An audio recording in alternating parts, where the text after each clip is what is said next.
días. Pues hoy es martes y como lo hacemos cada semana, este día se informa sobre el pulso de la salud, lo que tiene que ver con la salud y en especial con la pandemia de COVID-19. Vamos a informar y también al finalizar la conferencia, ya cuando se hayan terminado las preguntas y se hayan respondido, ya entonces en ese momento me voy a vacunar aquí frente a ustedes y además para que lo puedan apreciar en todo el país. Los que así lo deseen, me voy a vacunar porque quiero hacer una convocatoria, un llamamiento a todos los adultos mayores, los que se están quedando sin aplicarse la vacuna por alguna precaución que tengan, decirles que estamos nosotros seguros de que no hay ningún riesgo, ningún peligro, que no hay reacciones graves, que estamos dándole seguimiento a todos los estudios que se están haciendo en el mundo para garantizar la seguridad de las personas y por eso vamos a vacunarnos, protegernos todos. También decirles que nada se hace por la fuerza, todo es por la razón y el derecho. Somos libres y debemos ejercer nuestra libertad a plenitud. Prohibido prohibir, es convencer, es persuadir, no imponer absolutamente nada. Si deciden no aplicarse la vacuna, son libres, están en su derecho. Sin embargo, nosotros tenemos la obligación, la responsabilidad de informar que es importante protegernos frente a la pandemia. Entonces vamos a iniciar este diálogo circular del día de hoy con las palabras del doctor Jorge Alcocer. Luego Hugo López-Gatell nos va a informar sobre la pandemia, la vacunación y nos acompaña el general Luis Crescencio Sandoval, que siempre ha estado a cargo del transporte, la logística, la entrega hasta los lugares más apartados de la vacuna. Es lo que han hecho las Fuerzas Armadas, tanto la Secretaría de la Defensa como la Secretaría de Marina. Por eso estamos avanzando bien en la vacunación. Vamos a darle la palabra al doctor Jorge Alcocer.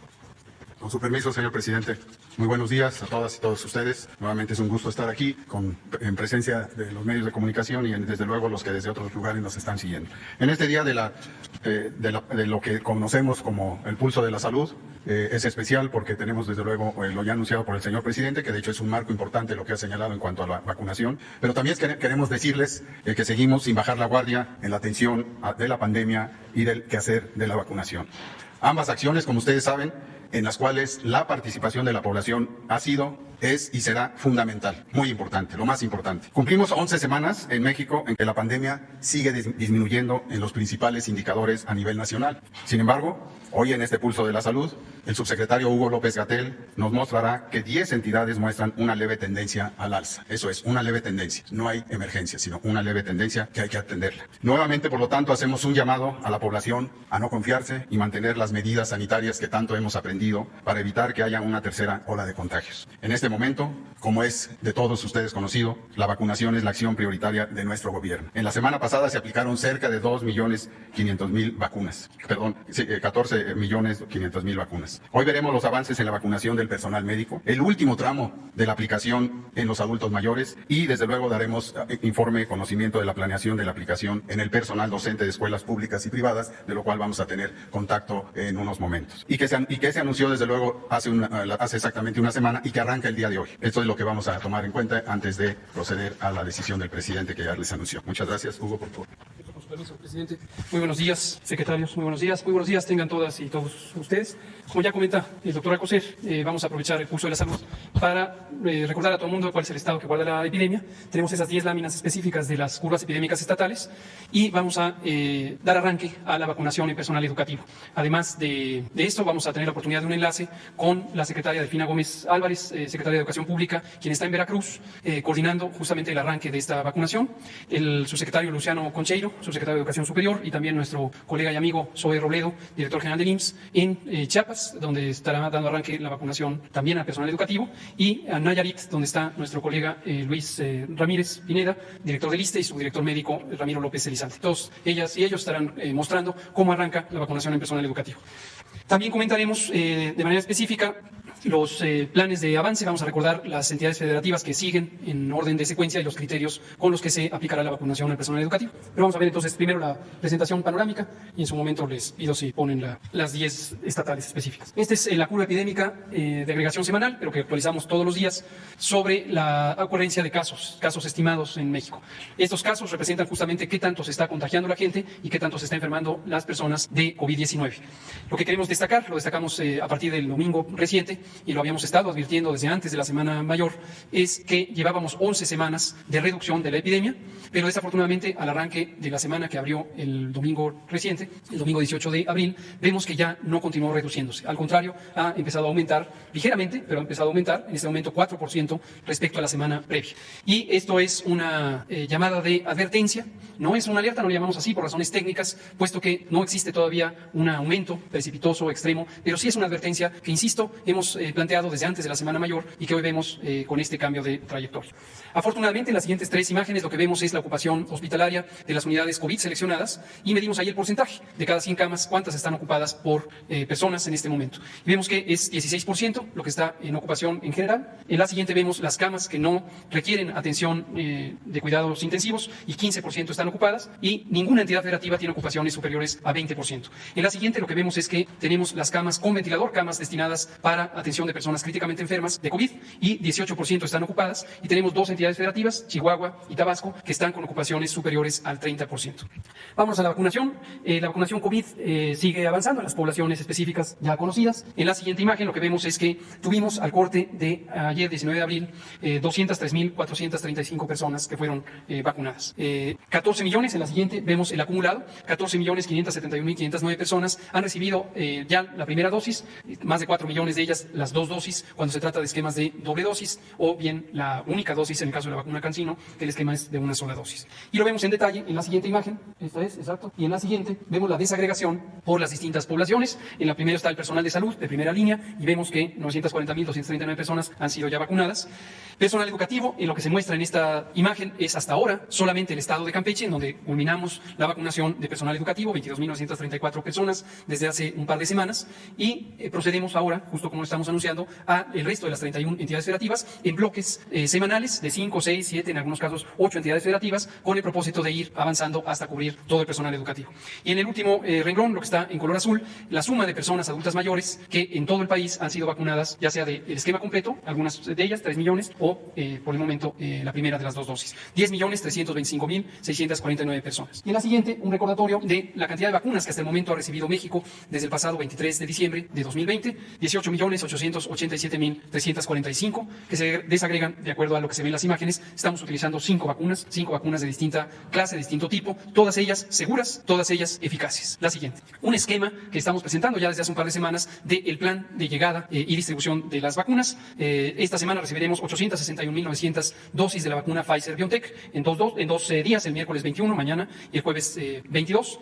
La vacuna de AstraZeneca recibiremos 1.075.200 ya de la iniciativa COVAX. Esto es lo que se había contratado a la iniciativa COVAX y ya vamos a recibirlas. Han sido recogidas en el aeropuerto de Holanda, en Schiphol, y vienen ya en camino, 1.075.200.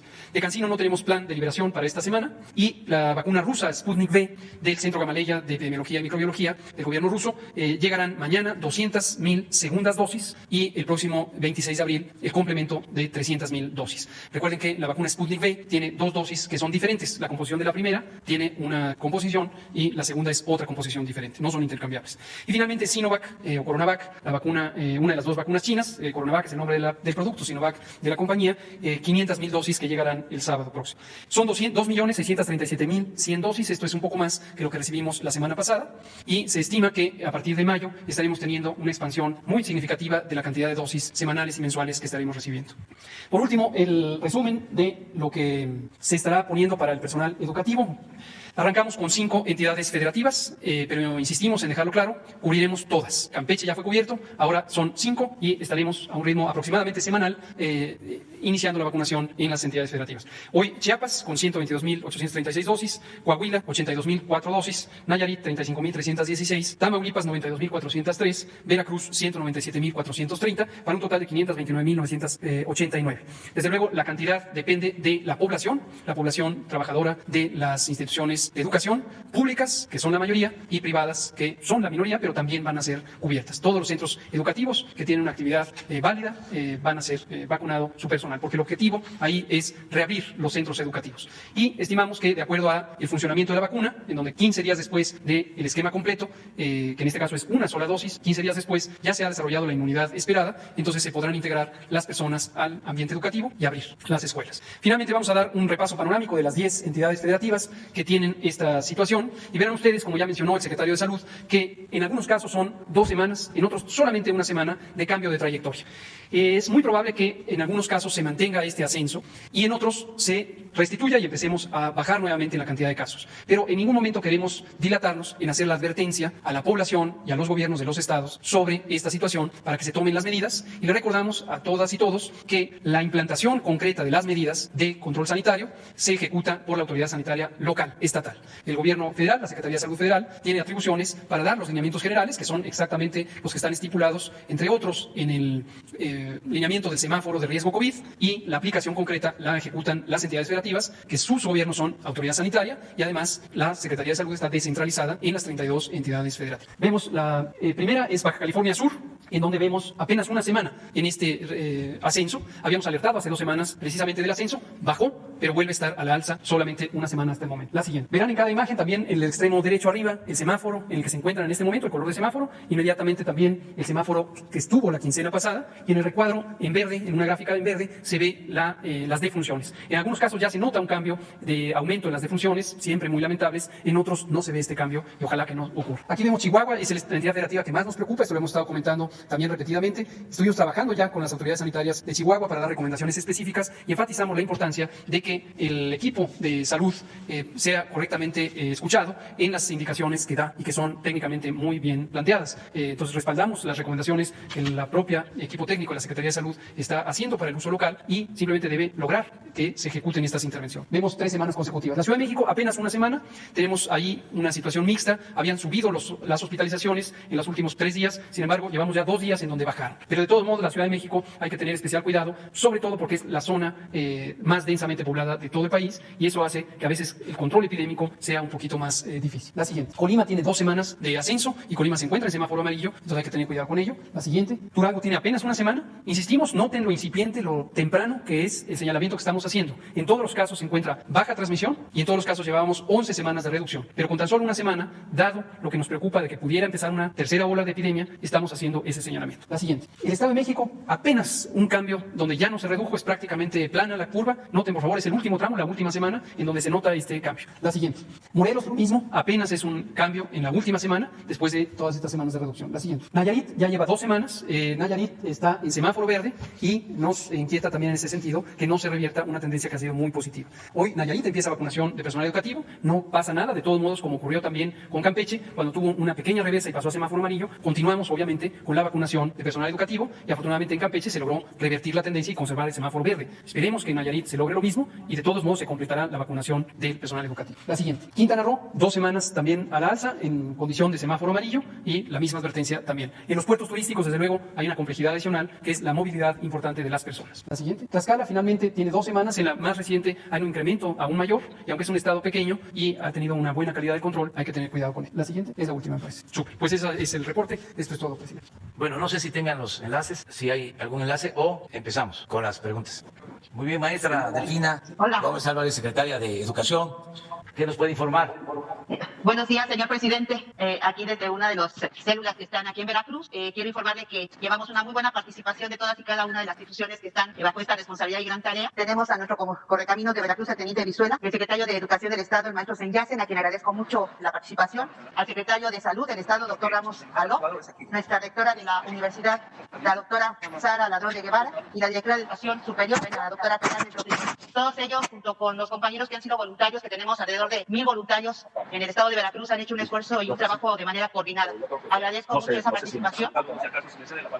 Y además quiero decirles que también la participación de nuestros maestros de Veracruz ha sido de verdad de mucho reconocimiento. Con este proceso que vamos a trabajar de alrededor de 197,300 maestros, ya podremos estar también en la segunda fase, que va a ser el retorno a las escuelas y que también se está trabajando de manera conjunta con el gobierno del estado y con la Secretaría de Educación, así como de Seguridad, de Salud, de Turismo y todas y cada una de las secretarías que han formado este gobierno. Muchísimas gracias. Le quiero comentar que estoy muy emocionada y muy agradecida por todo el esfuerzo y colaboración que han hecho no solamente las instituciones, sino la sociedad en general. Muchas gracias, padres de familia, muchas gracias a los jóvenes, que hay muchos jóvenes participando y que me emociono porque como maestra formamos a esos jóvenes que ahorita están en la universidad y que ahora nos están correspondiendo, cuidándonos y atendiendo en este proceso. Muchas gracias. Muy bien, maestra, también nosotros transmitimos nuestra gratitud, reconocimiento a todos los integrantes de este equipo, a las autoridades municipales, al gobernador de Veracruz, Cuitlahua García, a las autoridades universitarias, a los académicos, desde luego a los integrantes de las Fuerzas Armadas, tanto de la Secretaría de Defensa como de Marina, a las doctoras, doctores, a los enfermeros, enfermeras, a todo el personal del sector salud y a los voluntarios. Y agradecerle mucho a las maestras, a los maestros por participar, por asistir, por vacunarse, para que regresemos a las clases presenciales. También nuestro agradecimiento a las madres, a los padres de familia, por todo lo que han hecho durante este tiempo de pandemia, de estar atendiendo a sus hijos, sirviendo también como complemento para que funcione mejor el sistema de enseñanza a distancia, el sistema de enseñanza por televisión. No hubiese funcionado sin el apoyo de los padres, de las madres de familia, que como lo he dicho en otras ocasiones, se aplicaron, tuvieron que recordar sus tiempos de estudiantes, aprender lo básico de física, de biología, de historia, para ayudar en sus tareas a los hijos. Ya vamos a ir saliendo de esta situación y necesitamos las clases presenciales porque no hay nada que pueda sustituir la escuela. La escuela es no solo un centro de enseñanza, es el segundo hogar, es el sitio de la convivencia social de los niños, de los adolescentes, de los estudiantes, y es donde las maestras y los maestros nos enseñan, nos forman. Entonces, muchas felicidades y muchas gracias, y ojalá y que se vacunen todos los maestros y las maestras, todo el personal de educación de Veracruz, tanto de escuelas públicas como de escuelas privadas. Y un saludo a todos nuestros paisanos, paisanas veracruzanas. Muchas gracias, presidente. Y le comento que también en Campeche hay buenas noticias. El día de ayer ya regresaron 137 instituciones y me informan que hay muy buena participación de los maestros de asistencia, así como también la participación de padres de familia, desde el proceso de limpiar las escuelas, desde el proceso de enviar a sus niños con todo el protocolo que se requiere. Entonces, Campeche, de verdad, una felicitación por ese esfuerzo y ese compromiso que también están haciendo. Y aprovecho también para saludar y felicitar a nuestras educadoras. Hoy es el día que se festeja la educadora en memoria de natalicio de nuestro educador Federico Fruebe. Entonces, todo nuestro personal de educadoras, muchísimas felicidades. Y miren, un regalo tan grande es la vacuna que ahorita se está haciendo precisamente la participación de todos los sectores para hacerles ese festejo. Muchísimas gracias. Felicidades. Nos vamos a estar viendo. Adiós, adiós. Pues estamos en Chiapas. Adelante, Zoé, el secretario del Seguro Social, Zoé Robledo, desde Chiapas. Señor presidente, muy buenos días. Un gusto saludarlo desde esta arena universitaria de Tuxtla Gutiérrez. Muchas gracias. Aquí Luciano Concheiro, Qué pena. la secretaria Rosa Aidez, secretaria de Educación del Estado, y ya listos para la vacunación de los maestros de Chiapas. Serán 120,000 dosis por todo el Estado, en 13 municipios, en 19 sedes, tanto en Tuxtla Gutiérrez como en Tapachula, San Cristóbal, Comitán, Motocintla de Mendoza, Palenque, Pichicalco, Tonalá, Uchil, Venustiano Carranza. Hay una gran participación de todas las instituciones y en un momento más, acá lo permiten, explicaría. El maestro Concheiro dará unas palabras. Nada más para decirle a las maestras, maestros de Chiapas, a todos los trabajadores de la educación que tenemos garantizada la vacuna, que hoy empezamos puntualmente y que esto será todo un éxito. Es el primer paso para una nueva normalidad, una vuelta a clases. Eso tenemos que discutirlo, vamos con mucha fuerza. Señor presidente, en nombre de los niños, las niñas y los jóvenes del estado de Chiapas, muchas gracias por la vacunación a los maestros. Esto nos hace ver muy próximo al horizonte de devolvernos a las aulas, a encontrarnos con los niños y así evitar el rezago educativo para nuestro querido estado de Chiapas. Muchísimas gracias. Y si nos permite, señor presidente, la maestra Gordillo, coordinadora de las universidades interculturales de la CEP, quisiéramos que dijera un mensaje en idioma indígena para hacer también convocatoria a los profesores de todas las zonas indígenas del estado de Chiapas. Por favor, maestra Gordillo.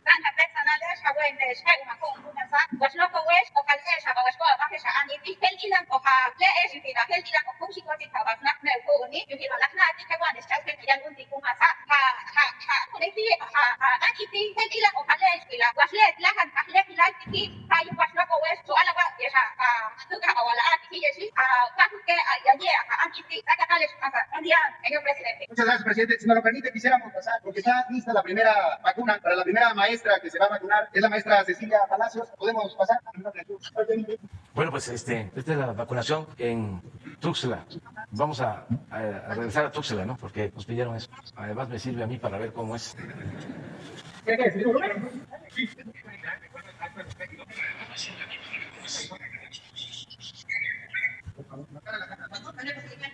Ya vimos que el frasco ya lo anunciaron que el lote y la vacuna CanSino que vamos a aplicar. Esta se abre, se hace la secta, esta se usa ante la jeringa, tenemos que extraer la vacuna. ¿Entiende el procedimiento? Bueno, pues ya tengo ya preparada la receta.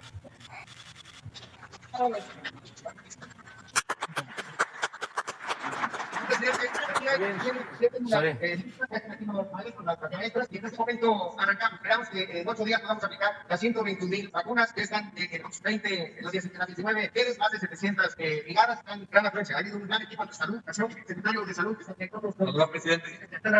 Felicidades, saludos a todos, paisanas y paisanos de Chiapas. Vamos a Nayarit, doctor Ramiro. ¿Qué nos puede informar, doctor Ramiro? Debía haber alguien tenido el teléfono en el fondo Santayanera. Buenos días, señor presidente. Buenos días, señor presidente. Buenos días, señor presidente. Muy buenos días, doctor. Adelante, informe. Nos encontramos en el. Adelante, le escuchamos. Nos encontramos en el auditorio Amado Nervo de este hermoso estado de Tepic. Estamos con la meta de vacunar aproximadamente 33,000 maestros en 4 puntos del estado. Adelante, doctor. Nos acompaña el subsecretario de Educación, Juan Pablo Arroyo. Nos acompaña además Miguel Ángel Nakamura, Andrés Rodríguez y Francisco Contreras, que son quienes están impulsando esta organización. El maestro Luis Antonio Ramírez Pineda se encuentra en camino a Bahía de Banderas y creo que tenemos una muy buena respuesta y una organización que va a cumplir la meta en 3 días más. Quisiera darle el uso de la palabra al subsecretario de Educación para que nos dirija unas palabras. Señor presidente, mucho gusto en saludarlo. Estamos esperando a los profesores que van a vacunarse aquí en Tepic, en el auditorio Amado Nervo. Aquí tenemos 40 células de vacunación, es el lugar más grande, pero tenemos en Bahía de Banderas, en Aguacatlán y en Rosa Morada sedes de vacunación donde vamos a vacunar a todos los docentes del estado de Nayarit. Nos acompaña el secretario de Educación, Andrés Rodríguez, el director de Servicios Educativos, Francisco Contreras, y el director de Universidad Tecnológica, el doctor Baltasar. Estamos pues aquí esperando, nosotros estamos una hora más temprano, los profesores están ya haciendo fila, muchos se levantaron muy temprano, llegamos a las 5:30 de la mañana, ya había una cola esperándonos, pero no los vamos a hacer esperar. Aquí el auditorio es suficiente para mantenerlos en calma, esperando la vacunación con todo el proceso. Tenemos un grupo de enfermeras, médicos, dentistas, sobre todo, y del Seguro Social, que nos han apoyado muy encarecidamente. Nos apoya también el Estado Mayor de la zona terciaria militar, que se está haciendo cargo de todo el servicio de seguridad para mantener con cuidado las vacunas. Señor presidente, estamos a la orden para lograr hoy la vacunación, que vamos a mantenerlo en los próximos 3 días, de las 8 de la mañana a las 5 de la tarde. Muy bien, pues felicidades a todas, a todos. Una convocatoria respetuosa a todas las maestras, maestros de Nayarit para que participen, se vacunen, nos cuidemos todos, que haya protección para enfrentar el COVID y que se pueda regresar a las clases presenciales.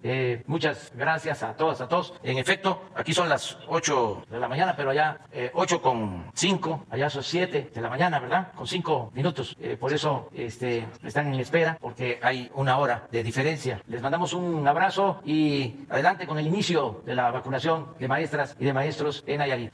Adiós. Así es, señor presidente. Muchas felicidades. Muy bien, vamos. Estamos. Luego, segundo, tercera, Sara, cuarta, la compañera, quinta también la compañera. Ahí vamos. Gracias. Buenos días, presidente. Shaila Rosagel, corresponsal del Grupo Gili, el Impastel de Sonora, la Crónica de Mexicali y Frontera de Tijuana. Preguntar nada más con lo del plan de vacunación, la vacunación de los maestros del sector privado, ¿cómo va a ser? Si va a ser a la par, o sea, los dos, público y privado, si van a, o sea, ¿cómo va a ser la logística para vacunarlos a ellos? También sería mi pregunta. ¿Puedes? Con gusto, presidente Shaila, muy buenos días, gracias por el señalamiento. Nosotros no distinguimos público y privado como que son 2 grupos diferentes. Todo es parte del Estado Nacional y todo es importante. Lo que se ha establecido son estos puestos de vacunación, en su mayoría son macrocentros, como los que acabamos de visualizar, son en grandes espacios públicos, gimnasios en su mayoría, sobre todo por las condiciones climáticas de mucho sol, mucho calor, entonces están techados y ahí concurren todas las personas que trabajan en los sistemas educativos, tanto público como privado. ¿Se van a vacunar a todas, personal administrativo también, de servicios, de todo, del sector público y privado? Es muy importante recordar cuál es el objetivo de la vacunación en personal educativo. En esencia, la protección de cada persona es igual, trabaje donde trabaje, viva donde viva. La idea es una persona vacunada, es una persona protegida. Pero la utilidad en términos de salud pública, en términos de la nación en su conjunto, es diferente. En el caso, por ejemplo, del personal de salud, la prioridad fue protegerles individualmente y proteger el funcionamiento del sistema de salud, en particular aquello que está involucrado en la respuesta a la propia epidemia de COVID. En el caso de las personas adultas mayores, es protegerles en lo individual y protegerles también familiarmente, porque son las personas más vulnerables. Son las personas que tienen el mayor riesgo por la propiedad y todo lo que eso implica en el sistema de defensas y demás, lo que implica el riesgo de que se compliquen y fallezcan. En el caso del personal educativo, lo mismo. A nivel individual, es el mismo objetivo, proteger a cada una y cada uno de ellos, pero a nivel colectivo, lo que interesa es, en situaciones donde hay mínima actividad epidémica, como ahora afortunadamente tenemos en todo el país, lograr activar una parte del funcionamiento de la vida pública, en algo además que es particularmente importante, que es el derecho a la educación. Entonces, por esta razón, se les vacuna a las personas del sistema educativo, y para lograr activar los recintos educativos, en primer lugar se tiene que vacunar a quienes están en aula, que son son las maestras y maestros, pero también al personal que concurre a la escuela, las secretarias, el conserje, el personal de intendencia y en muchos de los casos también al personal administrativo que apoya el funcionamiento de las unidades escolares. Todos los niveles educativos, esto lo reiteramos, todos los niveles educativos, desde la educación inicial hasta la educación superior en cualquiera de sus modalidades. Muchas gracias. Presidente, preguntarle qué opina de la expropiación del Club Campestre de Tijuana. Es un proceso legal que inició el gobierno actual de Jaime Bonilla con el 13 de abril, que con una declaratoria de utilidad para expropiar este campo se busca desarrollar un complejo interactivo campestre. Entonces, pues esto desató inquietud en el Estado, ¿no? Por la afectación a la propiedad privada. ¿Qué informe tiene sobre esta expropiación? Pues no conozco sobre el tema, vamos a informarnos para dar una opinión. Hay que ver si es propiedad privada o si es pública y hay que ver de qué se trata, ¿no? Realmente, yo espero poder contestarte mañana sobre eso. Muchas gracias. Ya por último, presidente, en Sonora, pues usted sabe sobre el tema de la sequía, que hay 38 municipios ahí en la entidad que tienen de sequía leve a moderada. Y ayer los directivos de la cuenca del noroeste de la Conagua dijeron que 7 municipios, incluido Hermosillo, se acercaron para buscar apoyo de la Federación pues para paliar los efectos de la sequía ahí en estos municipios. ¿Hay algún plan para atender este impacto en Sonora? Sí, lo que pasa es que, Sheila, no podemos ahora hablar de programas, aun cuando se trate de situaciones de emergencia y de protección civil, pero sí se está atendiendo a toda la población, al pueblo de México, en sus necesidades, en sus demandas. Estamos atendiendo. Lo mismo, aprovecho, cuando me dices el campo de golf expropiado, tengo que verlo bien, porque van a surgir en estos días, faltan pues como 40, 50 días para la elección. Estamos en víspera de las elecciones y van a haber muchas acusaciones con propósitos políticos, electorales. Entonces vamos a tomar las cosas con calma para no hacer juicios sumarios, no condenar a nadie y si tiene que ver con lo político electoral, pues actuar con imparcialidad. Mañana te puedo comentar sobre eso. Muy bien, quedamos. Muchas gracias, presidente. Buenos días a todos. Preguntarle sobre la liberación de Alonso Ancira el día de ayer y este acuerdo con el cual obtiene su libertad, este acuerdo con la Fiscalía por $216 millones.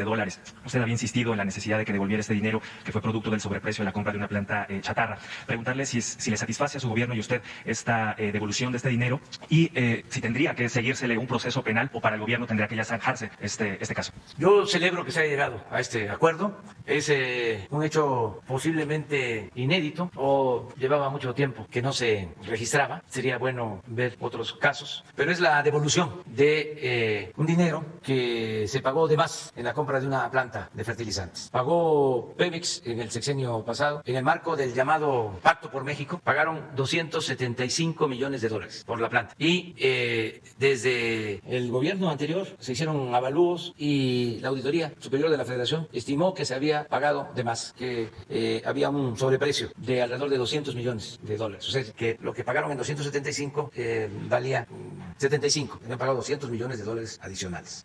Nosotros aquí, desde el principio, sostuvimos que necesitábamos que se devolviera el dinero, la reparación del daño. Que eso nos importa mucho. Para eso se creó el instituto, para devolverle al pueblo lo robado, que todo este dinero regrese al pueblo. Entonces ayer se logró un acuerdo, intervino la Fiscalía, le agradecemos mucho a la Fiscalía General de la República, también el Poder Judicial, porque se hizo el acuerdo ante un juez y Pemex ya aceptó la devolución de $216 millones que tienen que entregar. Me informaron de que no se cancela el proceso judicial, se suspende y queda condicionado a que se pague la reparación del daño, a que se devuelva los $216 millones. Entonces este dinero pues va a ayudar para que Pemex lo invierta. La recomendación es que se destine a fertilizantes que se están entregando a campesinos, a productores en Guerrero, en Puebla, en Tlaxcala, en Morelos. Se están entregando fertilizantes de manera gratuita. Esto lo digo porque tiene que ver con tu pregunta, pero el uso de ese dinero va a tener ese destino. ¿Para fertilizantes, presidente? Para fertilizantes, para ayudar a los productores que reciban fertilizantes, para tener más rendimiento en su producción. ¿Otra parte iría a Pemex o solamente sería todo va a Pemex? Pero las plantas de fertilizantes que adquirieron las maneja Pemex, una dirección de Pemex. Y esto causó pues una deuda a Pemex enorme, porque no solo se compraron estas plantas, se compraron otras plantas, se invirtió en repararlas, porque esta planta que se pagó en $275 millones estaba abandonada por completo, casi convertida convertida en chatarra y se invirtió para rehabilitarla. Entonces ya está en producción, pero en situaciones todavía muy incipiente. Todavía hace falta más inversión y los recursos que se recuperen va a ser para fortalecer estas plantas que producen fertilizantes y entregar los fertilizantes a los productores. Incluida la planta de agronitrogenados, que fue motivo de este caso en particular. Sí, esta planta y las que se tienen en Lázaro Cárdenas, Michoacán, y una reserva de roca fosfórica en Baja California Sur. Es todo un complejo. Entonces, con este dinero se va a fortalecer ese complejo de producción de fertilizantes para entregar los fertilizantes a los productores. Entonces, son 216,664 millones de dólares que se recuperaron. Y vienen más recuperaciones. Esta misma semana les vamos a dar a conocer lo que se está recuperando por también pagos excesivos, contratos donde se cobraba de más de reclusorios. ¿Sí se acuerdan de que se tenía que pagar una cantidad enorme de dinero por 8 o 12 reclusorios, alrededor de 16,000 millones de pesos al año? Un contrato. Se estaba pagando y ni siquiera estaban ocupados los reclusorios. Y se pagaba como si estuvieran llenos de reclusos, de prisioneros. Se pagaba al 100. Es más, todavía no se ha llenado. En promedio deben de estar al 60%. Pero el contrato establecía que había que pagar desde el principio el 100%. Ahora ya se hizo una revisión, se habló con los empresarios, con los que recibieron estos contratos y ya se llegó a un acuerdo de una disminución en el pago. Y algo muy importante, lo adelanto, aunque se va a informar bien el jueves. En los contratos se establecía que al finalizar el periodo, 20 años, el reclusorio no pasaba a ser parte del gobierno, sino seguía siendo propiedad de la empresa. Eso ya se resolvió. Los reclusorios van a pasar a formar parte del patrimonio público. Ese fue el acuerdo. ¿En qué términos fue este acuerdo? Es decir, ¿en qué porcentaje se va a reducir el costo que se está pagando? Es que quienes han estado trabajando en esto, pues me informan a mí en lo general, me piden mi punto de vista, pero ellos pues tienen el mérito de haber logrado estos acuerdos mediante diálogo. Afortunadamente los empresarios entendieron que son otros tiempos y vamos a obtener ahorros. ¿De cuánto más o menos, presidente? Pues yo calculo de más de 2,000 millones de pesos al año. Presidente, en un segundo tema, en los últimos días hemos estado viendo un aumento de los incendios forestales en varios estados, en Nuevo León, en Morelos, incluso aquí en la Ciudad de México. Sin embargo, este año particularmente la CONAFOR, que es una de las dependencias encargadas de combatir estos incendios, ha tenido recortes presupuestales en comparación con los años anteriores, incluso recorte de personal. Preguntarle si habría un reforzamiento en términos de favorecer el número de personal o de presupuesto para esta dependencia para mejorar la atención de estos incendios. No han tenido disminución de presupuesto. Al contrario, ha habido más presupuesto y ahora estamos trabajando todos juntos, sumando esfuerzos, sumando voluntades. Me gustaría que conocieran ustedes el informe acerca de toda la acción que se está llevando a cabo para apagar incendios. Le voy a pedir a la directora de Protección Civil que nos informe, porque se está actuando pronto con muchos elementos, con la participación de varias dependencias. No es nada más la CONAFOR. Interviene la Secretaría de Defensa, intervienen la Secretaría de Agricultura, la Secretaría de Bienestar, desde luego también la Guardia Nacional. Intervienen más de 10 dependencias y la Secretaría de Marina con equipos, con helicópteros, y estamos logrando apagar en menos tiempo los incendios forestales. Solamente comentar que si bien hay un apoyo de otras dependencias, tenemos los datos de que este año sí hubo una reducción presupuestal en relación con el año pasado y que incluso hubo plazas que se recortaron en específico de la CONAFOR, independientemente de este esfuerzo que se hace coordinado. Lo vamos a poder revisar ahora que se haga la presentación. ¿Sí te parece? ¿Un reforzamiento o un aumento presupuestal o tal vez recursos adicionales para ese tema? No se trata de crear plazas. Ese es el concepto de antes, de que todo lo querían hacer gastando, contratando personal. Nosotros lo que queremos es resolver los problemas. Si se trata de un incendio, pues apagarlo. ¿Cómo? Pues participando todos, habiendo una mejor coordinación. Gastaban muchísimo en todo lo que era protección civil. Bueno, y se robaban muchísimo dinero.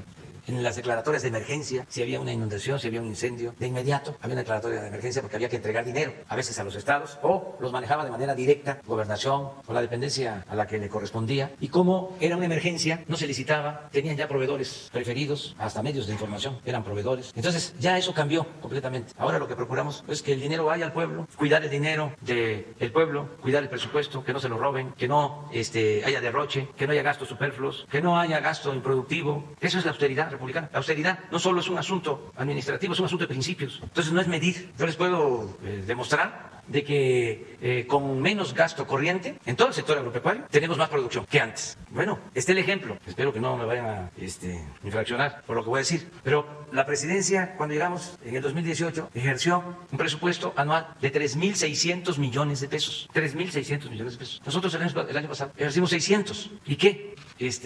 ¿Eran mejor los otros? Pues, podemos decir, era lo mismo, para no presumir, pero de 3.600 a 600. Entonces no se mide así, porque había muchísimo derroche. Estamos hablando esto de los reclusorios. Sí, que se pagan 16.000 millones y ahora vamos a pagar 14.000 o 13.500. Estamos hablando de 2.500 de ahorro. O les pongo otro ejemplo. ¿Ustedes creen que si hubiese ganado otro candidato, otro partido, hubiésemos cobrado estos 216 millones de dólares? ¿Hubiésemos recuperado ese dinero? Claro que no, porque había mucho influyentismo. Además, la costumbre era de que los de arriba apoyaban en las candidaturas, en las campañas. Entonces, cuando llegaba la autoridad, pues no podían pedirles que actuaran con honestidad, con rectitud. No, al contrario. Se les condonaban los impuestos, tenían impunidad. Pero nosotros llegamos por voluntad de los ciudadanos. Nuestro amo es el pueblo de México. Nada más. Entonces, no tenemos relaciones de complicidad con nadie. Entonces, eso nos ayuda. Entonces, el caso de los incendios se está atendiendo y aún, como dicen los abogados, aceptando sin conceder que sean menos los trabajadores, los resultados son mejores. Presidente, ya por último, rápidamente, ¿qué responde al Instituto Nacional Electoral que el día de ayer pues hacía un nuevo exhorto hacia usted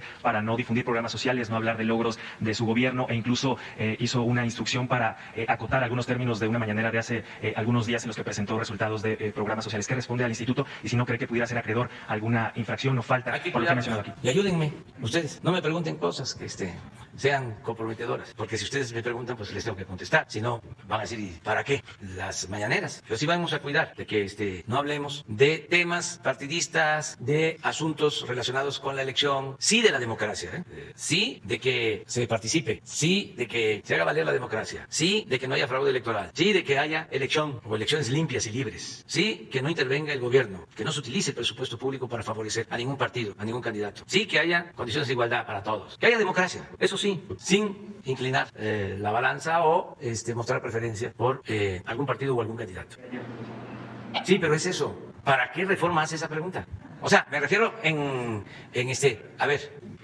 la oposición que nosotros tenemos del Partido Conservador difunde de que si no nos quitan la Cámara, nosotros les vamos a quitar el país. Es una campaña. Por eso se unieron. No estoy inventando nada. Hasta los veteranos fueron convocados del Partido Conservador. Todos para quitarnos, la mayoría según ellos, en el Congreso, en particular en la Cámara de Diputados. Les voy a mostrar cuál es el eje de su campaña. Ya les dije, no se unieron los del Partido Conservador con sus voceros intelectuales orgánicos, todos, para ver quién gana una gobernatura, presidencias municipales, diputaciones locales. No. El propósito es la Cámara de Diputados. Porque les incomoda muchísimo, sobre todo la política social. Les genera mucho coraje el que se ayude a los jóvenes, el que se dé pensión a los adultos mayores, el que se den las becas a los estudiantes de familias humildes. Les molesta, aunque parezca increíble, la atención médica y los medicamentos gratuitos. Tan es así que cuando se planteó una reforma constitucional, sus representantes en la Cámara de Diputados votaron en contra de la pensión de los adultos mayores. No estoy inventando nada. En contra de la pensión a niñas, a niños con discapacidad. En contra de las becas. En contra de la salud pública y gratuita. Entonces, ellos quisieran manejar el presupuesto. La gente tiene que saber, y ya cada vez hay más información, de que la función principal, la facultad exclusiva de la Cámara de Diputados, no tiene que ver con el Senado, nada más con la Cámara de Diputados, es aprobar el presupuesto. Entonces, la disputa está en el manejo del presupuesto. Entonces, si ellos tienen mayoría, los del Partido Conservador, pues ellos van a manejar el presupuesto. ¿Cómo lo van a manejar? Como lo manejaban antes, con partidas de moches, a todos. Había partidas de moches a los mismos legisladores, a gobernadores, a presidentes municipales. Pero también había moche para las organizaciones no gubernamentales. Entonces al pueblo no le llegaba nada, solo repartían migajas cuando había elecciones, como en esta temporada. Eso es lo que está en cuestión. Eso fue lo que los unió. Además, en la Cámara es donde ellos mantuvieron por años los privilegios, la impunidad. ¿Ustedes creen que les gustó de que se reformara el artículo 28 de la Constitución para que ya no haya condonaciones de impuestos? Cuando ellos condonaban miles de millones de pesos a sus jefes, me refiero a los legisladores que aprobaron todo eso, de condonar impuestos. Entonces, ese es el fondo. Entonces, desde antes de que empezara la campaña, se empezaron a agrupar los del Partido Conservador con ese propósito. Ellos mismos lo han confesado. Uno de ellos prestó su casa y ahí estuvieron dirigentes políticos de la nueva y de la vieja guardia del Partido Conservador, incluso dirigentes empresariales, en la casa de este señor Claudio X González. Y este señor sacó hasta vajillas. ¿No tienen por ahí la tasa que sacaron y entre otras cosas. Entonces, todo está armonizado, orquestado. ¿Por qué hablo sobre todo esto? Porque me llamó mucho la atención que en las preguntas que hace en su encuesta el periódico Reforma hay esa pregunta sobre la Cámara. Que eso fue lo que dimos a conocer ayer. No dimos a conocer quién va arriba en las encuestas o en esa encuesta del Reforma, qué partido va arriba, porque eso no nos corresponde. Ni siquiera de qué opina la gente del presidente. No, dimos a conocer esta encuesta, esta pregunta, porque me llamó la atención, porque todo va enfocado a la Cámara. Entonces, ojalá y los del Instituto Electoral pues comprendan toda esta circunstancia, y de todas maneras nosotros en lo partidista, nada, de los partidos, hablo del Partido Conservador porque pues ese no tiene registro, nada más que es el mero. Pues el que se considere conservador, que levante la mano. Miren, pero no está el Twitter. Si lo dejamos sin la Cámara, a ver, ponlo. O lo dejamos sin la Cámara, ya sabes quién, o nos deja sin país. Pero, a ver si está el Twitter. Por eso les comento, ayuden, que todos actuemos con imparcialidad. Bueno, ya, porque nada más, a ver si está, para que no es nada más una foto, ¿no? Ahí está. Pero es la esencia, o sea, todos los escritores conservadores, intelectuales orgánicos, traen lo mismo. Vamos a unirnos porque, si tiene la Cámara, pues entonces va a poder continuar con los programas sociales, va a continuar la transformación, y lo que quieren es pararnos, detenernos. Entonces la gente, cuando le preguntan, en Reforma, a ver, pon la pregunta otra vez, o sea, de la encuesta que hizo el periódico Reforma, entre otras preguntas, que no voy a poner las preferencias electorales, porque ahí sí les va a dar, un patatus, si las pongo. Pero fíjense esta pregunta, ¿a qué viene? ¿Por qué la pregunta? ¿Qué cree que es mejor para el país? ¿Que ese partido conserve el control de la Cámara de Diputados para apoyar las políticas del presidente, o que la oposición la controle para limitar el poder del presidente? ¿Qué contesta la gente? Que ese partido conserve el control de la Cámara, 49%. Que la oposición controle la Cámara, 38%. Aquí está todo, esta es la esencia. Por eso la pregunta del Reforma, porque con todo respeto el Reforma es vocero del Partido Conservador. Pero no de ahora, de siempre. No favorece a Moreno. Pues se informa nada más de lo que está sucediendo. Es que están también afectando la institución presidencial. No puedo quedar callado. ¿Mande? Sí, pero no solo es esto. No, es todos los días. Un día sí y el otro también. Campaña. Nunca los medios de información, desde Madero, habían atacado tanto a un presidente como ahora. Nunca. Entonces, tengo el derecho a informarle a la gente de lo que está funcionando. Esto no significa obligarlos, presionarlos. No, nada más informar. Y que la gente decida libremente. Y si la gente dice, que no tenga la Cámara, para que ya no queremos transformación, queremos regresar a como era antes. Es más, ya no queremos al presidente. Tienen todo su derecho, porque la democracia el pueblo manda. El año que viene va a haber una consulta para la revocación del mandato. Y cuando la gente diga que ya no quiere que yo esté, me voy, porque el pueblo pone y el pueblo quita, el pueblo es soberano. Y yo llegué aquí, no para detentar el poder, llegué aquí para transformar a México. No me mueve la ambición al poder por el poder. Nunca me ha interesado eso, ni nunca me ha interesado el dinero. Yo lo que quiero es que se lleve a cabo una transformación. Pero si el pueblo dice no, a Palenque, Chiapas. Cuando yo no tenga la aceptación en las encuestas, cuando la mayoría de la gente diga que no me quiere, me voy. ¿Cómo voy a estar aferrado a un cargo si el pueblo no está de acuerdo? Nada más porque me eligieron por 6 años o por un periodo. No, para eso la revocación del mandato. Tengo convicciones, tengo principios, que es lo que estimo más importante en mi vida, no los cargos. No estoy acomplejado. No es la parafernalia del poder lo que me importa. Me interesa la transformación de México. Me interesa que no haya la monstruosa desigualdad que hay actualmente, donde unos cuantos lo tienen todo y la mayoría carece hasta de lo más indispensable. No quiero que mi país esté en manos de unos cuantos potentados. No quiero que México tenga amos, un grupo de dueños de México. Quiero que sea el pueblo de México, el dueño de la nación y de su destino. Entonces, por eso luchamos. Y esto es la democracia. Y eso es normal, nada más que antes todo se hacía por abajo, de manera soterrada. Pura hipocresía. No, ¿que no hay partido conservador? Claro. Siempre ha habido, desde el siglo XIX, que existe el partido conservador. Entonces, tenemos que procurar que las elecciones sean limpias y sean libres. Por eso hablo que la democracia sí, que tiene que haber democracia. Y ojalá ya no sigamos hablando de estos asuntos electorales. Muy bien. ¿Mande?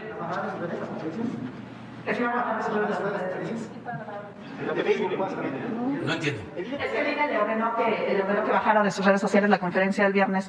Sí, ya la bajaron incluso. Sí, ya se hizo. Sí. Y vamos a hacer caso de todo. Presidente, cuando usted habla en este momento de toda esta alocución de que el Partido Conservador quiere quitar el control de la Cámara para quitar el presupuesto a los más pobres, ¿no le preocupa que esto pueda ser interpretado como una manera de incidir en el voto? Ha habido algunas voces que así lo consideran, y que otra vez se ordene que se quite la mañanera, por ejemplo, de hoy, que esto se vuelva pues ya un hecho cotidiano por parte de las autoridades electorales. Pues es que no podrían hacerlo porque es mi derecho de manifestación, es mi libertad, y eso está por encima de cualquier otra disposición o de cualquier reglamento. No, imagínense que sería un golpe de estado técnico. ¿Qué les molesta más a los del Partido Conservador? El que podemos informar en las mañaneras. Si no, nos rodearían, nos cercan y toda la campaña sería lo único que prevaleciera. Ya les dije la vez pasada, pongan la radio. Cuando los que tienen automóvil, pongan un noticiero, vayan escuchando. Como van a tardar para llegar a su destino, cámbienle a otra estación, a otro noticiero y a otro. Y es lo mismo. Constantemente ataques. La televisión, lo mismo. Los periódicos, ni hablar. Entonces, si no tuviésemos esta posibilidad de informarle a la gente, pues sería como antes, o peor. Es un retroceso. Entonces, ojalá y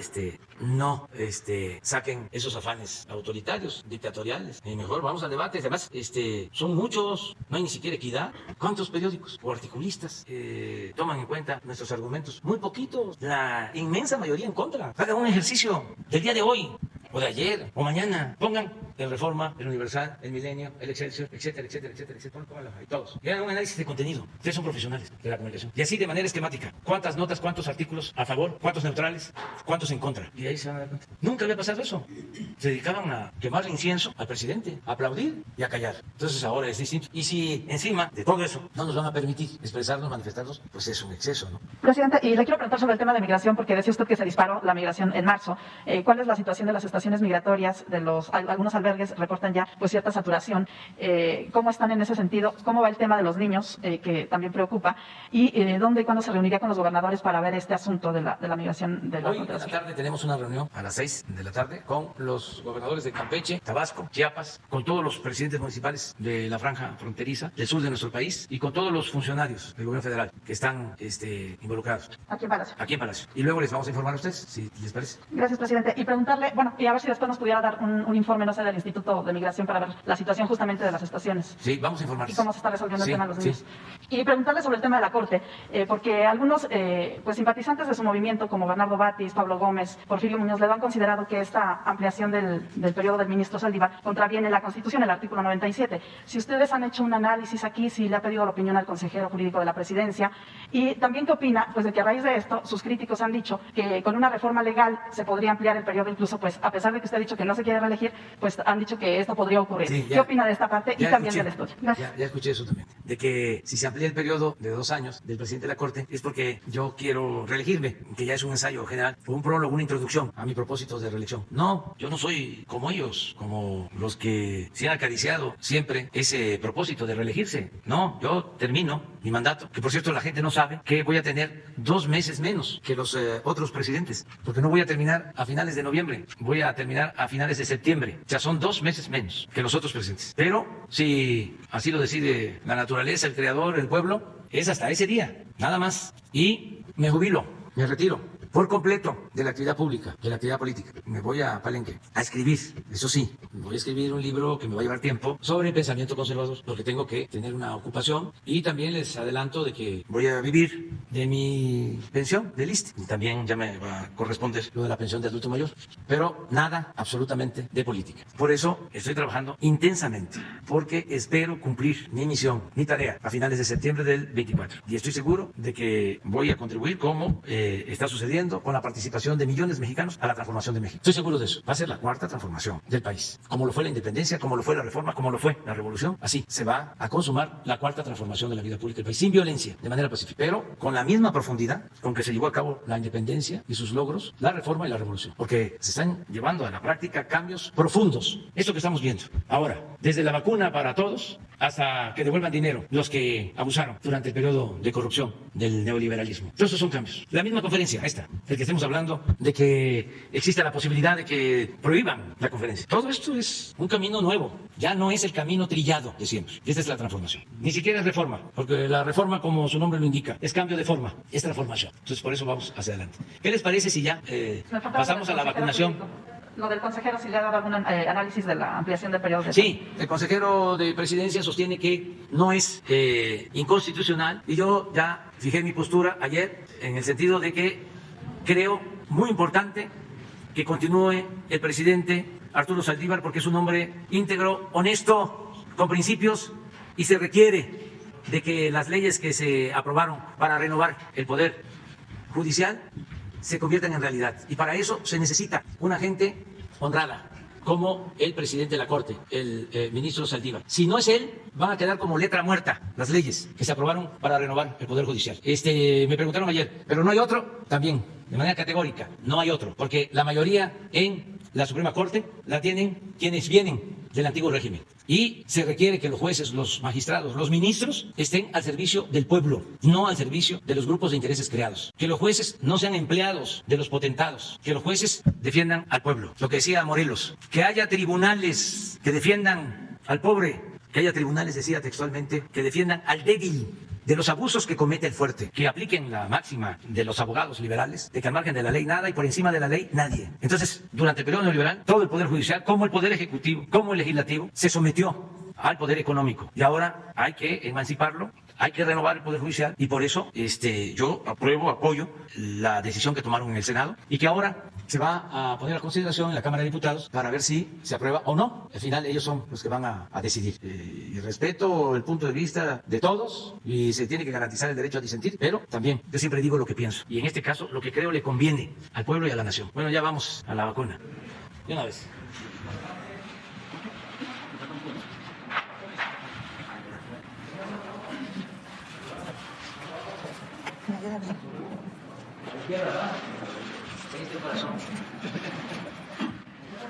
Buenos días, señor presidente. Me presento con usted. Soy la teniente enfermera Melina Vega y voy a ser quien aplique su vacuna el día de hoy. Le muestro la vacuna que va a ser aplicada.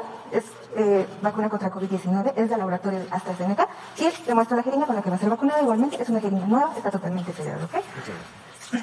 Antes de aplicarle voy a realizar unas preguntas. ¿Usted ha presentado fiebre en las últimas 24 horas? No. ¿Algún síntoma de COVID en las últimas 24 horas? No. ¿Alérgico a algún medicamento? No. ¿Alguna transfusión sanguínea en los últimos 3 meses? No. Ok. Vamos a levantar su camisa. Vamos a descubrirlo. Ok. Relaje su brazo. Tranquilo, es muy rápido. Muy tranquilo. Cabeza fría, corazón caliente. Ok. Voy a proceder a realizar la asepsia. No molestia. Puede presentar algunas reacciones, desde dolor en el sitio de la punción, inflamación, enrojecimiento. Es importante no manipular el sitio de la punción, no rascar, no dar masaje, no aplicar compresas calientes ni frías. Algunas otras reacciones que pudiera presentar: dolor de cabeza, malestar general, cansancio, dolor articular, dolor muscular, incluso podría haber frío. De hecho, vamos a pedirle, por favor, que permanezca bajo vigilancia aproximadamente 30 minutos para observar que no haya ninguna reacción importante y le hago entrega de su cartilla en donde ya queda el registro de su vacuna. Muchísimas gracias. Muchas gracias.